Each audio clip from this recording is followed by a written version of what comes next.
हाँ तो दोस्तों, इस वीडियो में मैं कुछ इंपॉर्टेंट टॉपिक डिस्कस करूंगा जो प्रीवियस ईयर के क्वेश्चन पेपर्स में आपसे पूछे गए। ठीक है, तो उन्होंने कभी एक क्वेश्चन पूछा है क्या कि स्टैटिक एरे और डायनेमिक एरे में क्या डिफरेंस होता है और डायनेमिक एरे में डिफरेंस क्या होता है। ठीक है, डायनेमिक एरे। ठीक है, तो स्टैटिक एरे अभी तक जो हमने पढ़ा था कि जैसे अगर मैं लिखता हूं इंट ए ब्रैकेट में 5 इक्वल टू 1 2 3 4 5। ठीक है, तो जब हम इस चीज को डिक्लेयर करते हैं तो कंपाइल टाइम पे इसके लिए मेमोरी एलोकेट हो जाती है। तो जो भी चीज कंपाइल टाइम पे हो जाए उसको हम बोलते हैं स्टैटिक। तो ये हमारा क्या है, स्टैटिक एरे। तो मैं बोल सकता हूँ स्टैटिक एरे में मेमोरी कब एलोकेट हो जाती है, कंपाइल टाइम पे। सर डायनेमिक एरे आपने लिखा int asterisk a equal to new int 5। मतलब क्या, इस लाइन का मतलब क्या है कि एक पॉइंटर है जो एक एरे को पॉइंट आउट कर रहा है 5 साइज के, बट ये क्रिएट किसकी हेल्प से हो रहा है, इस न्यू की हेल्प से।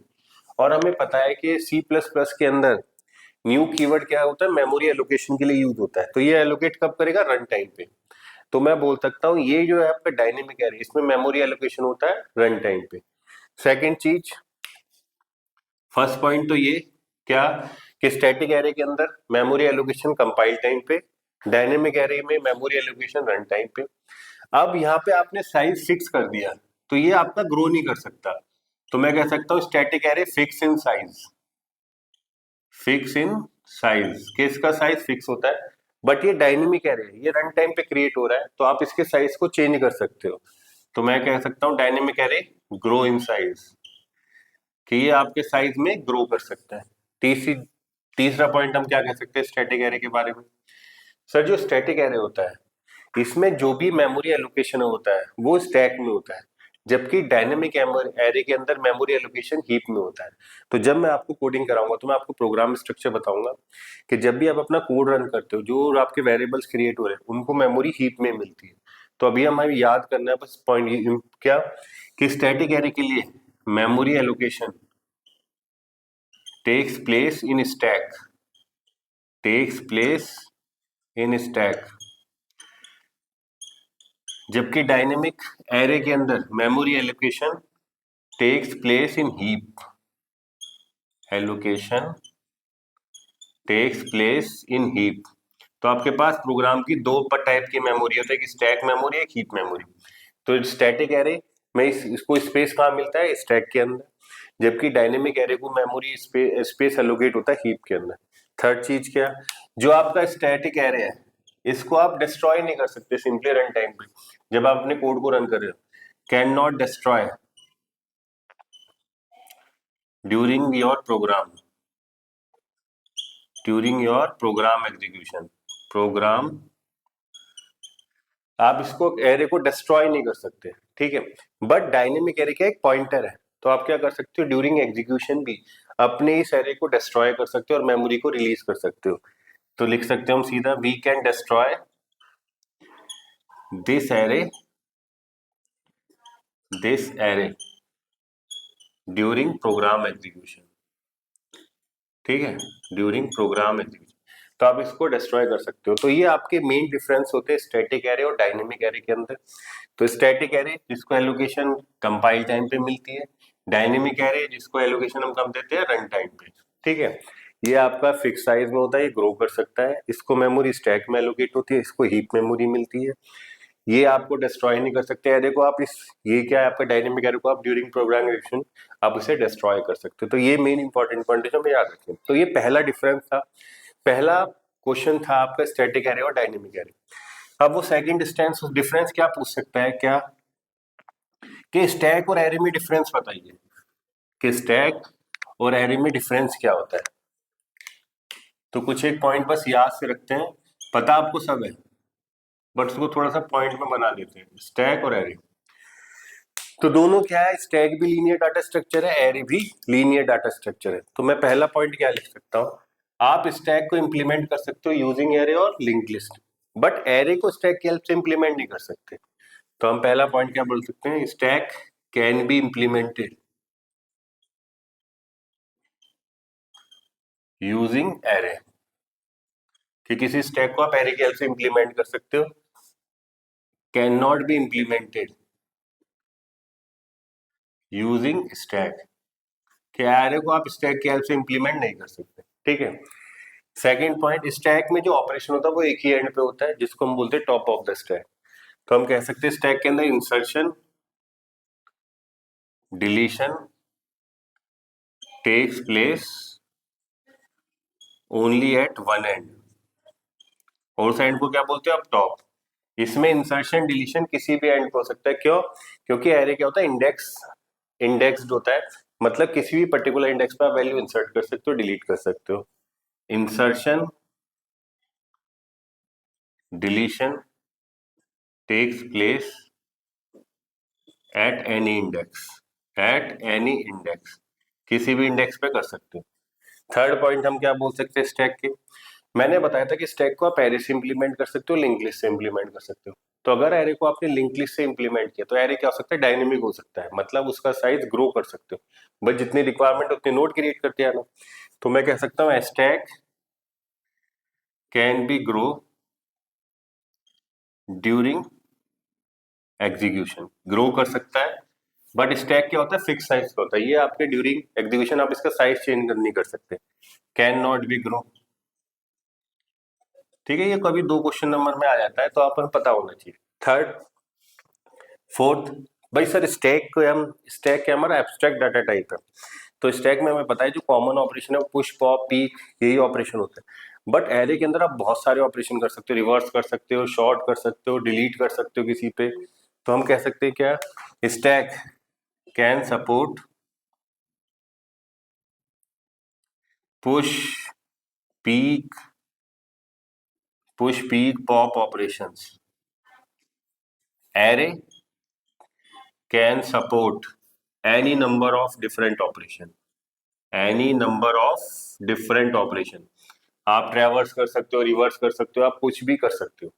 Fourth fifth point, sir stack array क्या होता है, कलेक्शन ऑफ होमोजीनियस, एक ही टाइप का एलिमेंट हो सकता है उसके अंदर, बट स्टैक के अंदर आप डिफरेंट टाइप की चीजें भी आप सेव कर सकते हो। Stack can contain different type of elements,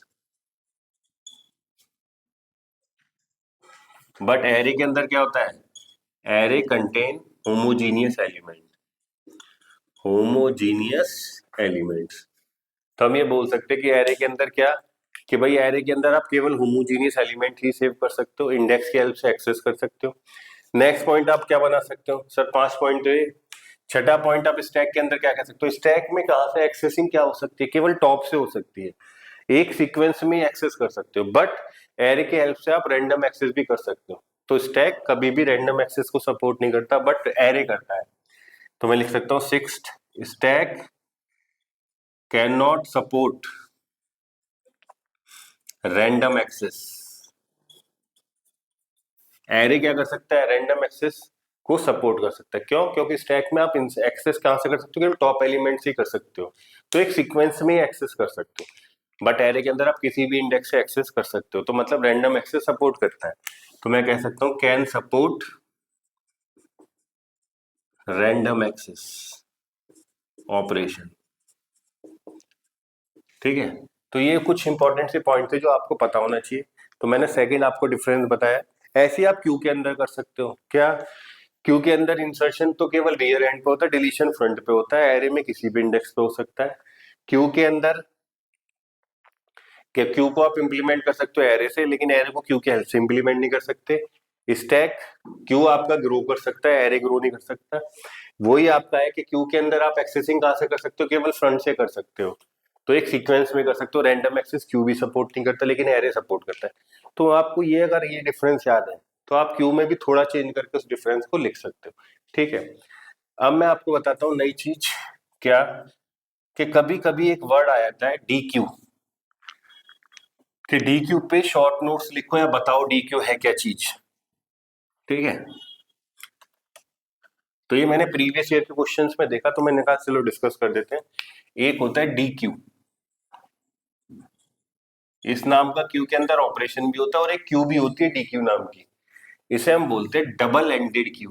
D stand for double E stand for ended, double ended queue. तो एक आपकी क्यू की कैटेगरी है D Q, double ended queue. मतलब क्या कि हमें पता है कि जब हमारा क्यू होता है, ये आपका है, पहला एलिमेंट आया 10, फिर आया 20, 30, तो ये तो आपका फ्रंट जो पॉइंट आउट करता है फर्स्ट एलिमेंट को, ये होता है रियर जो लास्ट एलिमेंट को पॉइंट आउट करता है। ठीक है, हमें पता है कि इंसर्शन कहाँ पे होगा, रियर एंड पे, डिलीशन कहाँ पे होगा, फ्रंट एंड पे। तो जब आप डबल एंडेड क्यू की बात करते हो, वो क्या कहता है कि डबल एंडेड क्यू में आप इंसर्शन डिलीशन दोनों एंड पे कर सकते हो। मतलब क्या कि जो आपकी डबल एंडेड क्यू है, इसके अंदर इंसर्शन डिलीशन फ्रंट और रियर दोनों जगह हो सकता है। सिंपल क्यू में इंसर्शन तो रियर पे होता था, डिलीशन फ्रंट से होता था, बट डबल एंडेड क्यू के अंदर इंसर्शन डिलीशन दोनों एंड पे हो सकता है। तो हम कह सकते हैं क्या, डी क्यू के अंदर पॉइंट क्या हमें याद रखना, insertion deletion takes place at both end of a Q.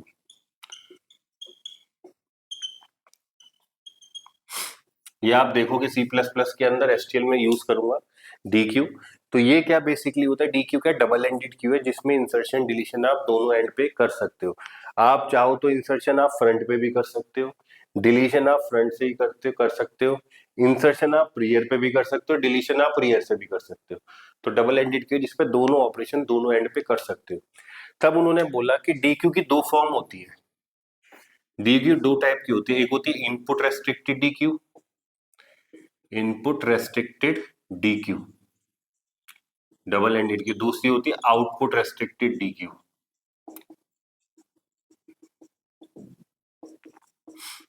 ठीक है, तो उन्होंने बोला डी क्यू हमें समझ में आया, डबल एंडेड क्यू मतलब इंसर्शन डिलीशन दोनों एंड पे हो सकता है। मतलब आप फ्रंट पे भी इंसर्शन कर सकते हो या बैक रियर एंड पे भी इंसर्शन कर सकते हो, आप फ्रंट से भी डिलीशन कर सकते हो, रियर पे भी डिलीशन, दोनों एंड पे हो सकता है। तब उन्होंने बताया आपको कि डबल एंडेड क्यू के भी थोड़े वेरिएशन होते हैं। क्या, एक होता है input restricted Q, D Q. तो अगर मैं पहली बात करूं, input restricted D Q, restricted D Q, ठीक है। तो ये खुद बोल रहा है इनपुट, मतलब क्या, इनपुट रेस्ट्रिक्टेड डी क्यू आपके सिंपल ड्यू का वो वेरिएशन है जिसमें इंसर्शन तो केवल रियर पे ही हो सकता है, डिलीशन आप फ्रंट और रियर दोनों पे कर सकते हो। मतलब क्या कि अगर मैं आपकी बताता हूं एक डी क्यू है, ठीक है, ये आपका पहला एलिमेंट 5, ये फ्रंट, ये आ गया 6, ये आ गया 7, ये आ गया रियर। या इसको थोड़ा सा पिक्चर फॉर्म में बना दे तो ऐसे से बना देते, रियर यहाँ। ठीक है, तो ये आपकी एक इनपुट रेस्ट्रिक्टेड डी क्यू मुझे बनानी है। तो मैंने क्या बोला, इनपुट रेस्ट्रिक्टेड डी क्यू आपके सिंपल डी क्यू का वो वेरिएशन है जहां इंसर्शन तो एक ही एंड पे होगा, इंसर्शन तो केवल आप रियर पे कर सकते हो इंसर्शन, बट डिलीशन आप फ्रंट से भी कर सकते हो और रियर से भी कर सकते हो। ठीक है, तभी इसलिए बोलते हैं इसको इनपुट रेस्ट्रिक्टेड। मतलब इसमें इनपुट तो रेस्ट्रिक्टेड कर दिया कि इनपुट तो केवल इंसर्शन तो केवल रियर एंड पे ही होगा, बट डिलीशन फ्रंट एंड पे भी हो सकता है और रियर एंड पे भी हो सकता है। उसको बोलते हैं इनपुट रेस्ट्रिक्टेड डी क्यू। मतलब इनपुट रेस्ट्रिक्टेड डी क्यू में क्या होगा, insertion takes place only at rear end, but deletion takes place at both end. ठीक है, तो थोड़ा अपने वर्ड में लिख देना, इसको थोड़ा सा आइडिया हो जाएगा। तो डी क्यू क्या, इनपुट रेस्ट्रिक्टेड डी क्यू मतलब कि जिसके अंदर इनपुट इंसर्शन तो केवल एक ही एंड पे हो सकता है जिसको हम बोलते हैं रियर एंड पे, डिलीशन आप फ्रंट से भी कर सकते हो और रियर से भी कर सकते हो, इसको हम बोलते हैं इनपुट रेस्ट्रिक्टेड डी क्यू। एक होता है आउटपुट रेस्ट्रिक्टेड डी क्यू।